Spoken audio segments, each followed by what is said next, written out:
नेमिनाथ प्रभु श्री कृष्ण के कुल का वो रत्न जो एक पशु की चीख पर वैरागी बन गया। एक राजसी बारात चल रही थी, नगाड़े बज रहे थे, रथ सजे थे, खुद श्री कृष्ण और बलराम साथ थे। लेकिन अचानक सब कुछ रुक गया। दूल्हा रथ से उतर गया और वो राजकुमार जो राज्य का वारिस था पहाड़ों की ओर बढ़ गया सदा के लिए। ये कहानी है नेमिनाथ तीर्थंकर की, श्री कृष्ण के कुल के उस दिव्य रत्न की जिसने करुणा के आगे वैभव छोड़ दिया था। यदुवंश भारत का एक गौरवशाली वंश जिसे हरिवंश या हरिकुल भी कहा जाता है। इस वंश में जन्मे राजकुमार अरिष्टनेमि जिन्हें हम नेमिनाथ कहते हैं। उनके पिता थे राजा समुद्र विजय और माता शिवा देवी। समुद्र विजय वासुदेव यानी श्री कृष्ण के पिता के भाई थे। इस प्रकार नेमिनाथ श्री कृष्ण के चचेरे भाई थे। जिस कुल में श्री कृष्ण जैसे योगेश्वर जन्मे, उसी कुल में नेमिनाथ जैसे योगी भी हुए। एक युद्ध में धर्म लाए तो दूसरे तप में शांति। समय था नेमिनाथ के विवाह का। स्थान था जूनागढ़, गुजरात के राजप्रासाद। वधू थी राजकुमारी राजीमती, सौंदर्य और संस्कार की प्रतिमूर्ति। बारात भव्य थी। हाथी, घोड़े, रथ, संगीत, साज सज्जा और स्वयं श्री कृष्ण व बलराम जैसे परिजन साथ थे। ये कोई साधारण बारात नहीं थी, ये थी एक क्षत्रिय कुल की शान।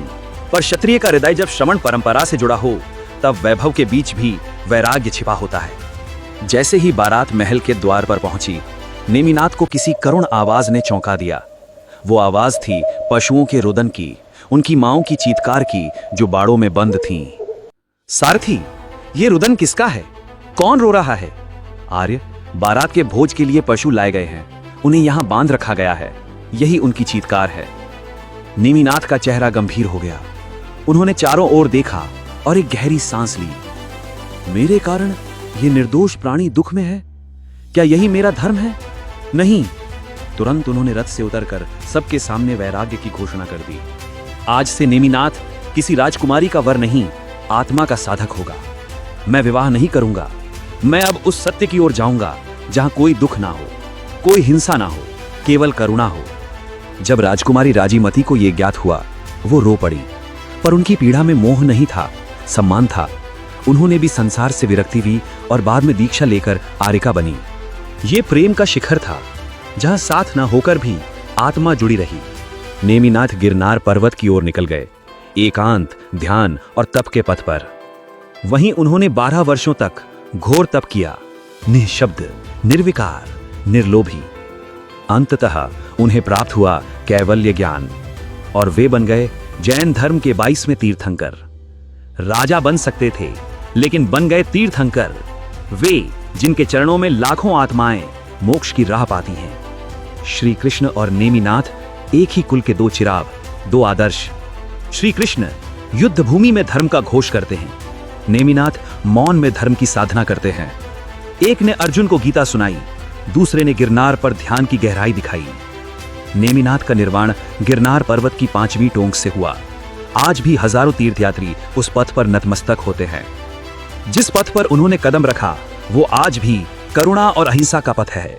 गिरनार की वह पवित्र चोटी जहां भगवान नेमिनाथ ने मोक्ष प्राप्त किया, वर्षों से वहां केवल उनके चरण चिन्ह थे। लेकिन 2004 में ठीक उन्हीं चरणों पर दत्तात्रेय की मूर्ति रख दी गई। अब हालात इतने बदल गए हैं कि मोक्ष दिवस पर जैन समाज को निर्वाण लाडू चढ़ाने तक नहीं दिया जाता। यहाँ तक कि जैन तीर्थ स्थल गिरनार पर 1 जनवरी 2013 को जैन मुनि प्रबाल सागर जी पर चाकू से हमला हुआ था।